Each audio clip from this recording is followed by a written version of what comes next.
Kuna muda wenzetu wazungu wanakuwa mbele ya muda sana. Tunajua ligi ya pale Ujerumani imeshamalizika na bingwa ni klabu ya Bayern Munich ambaye alitangazwa hata kabla ya michezo ya Bundesliga kukamilika.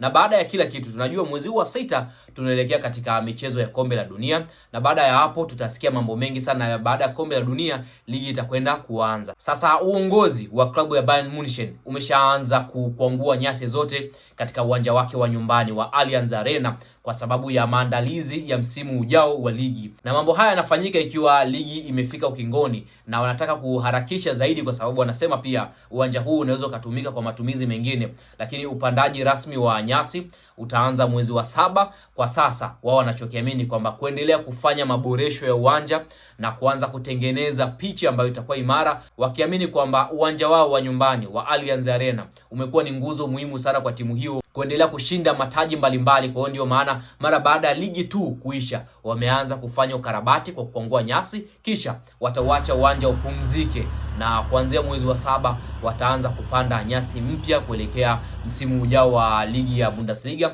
msimu wa mwaka 2026 kuelekea 2027. Kwa hiyo wenzetu wako mbele ya muda sana, yani kwenye mambo ya viwanja wanahakikisha kabisa mara baada ya ligi kukamilika wanaanza mapema kufanya ukarabati, na wanakuwa na falsafa zao. Kama Bayern anaamini uwanja wake wa nyumbani ndio uwanja ambao una bahati zaidi kwake na unampa matokeo mazuri zaidi, na umekuwa ni uwanja ambao unachangia zaidi yeye kuendelea kufanya domination ama kuendelea kudominate Bundesliga pale nchini Ujerumani.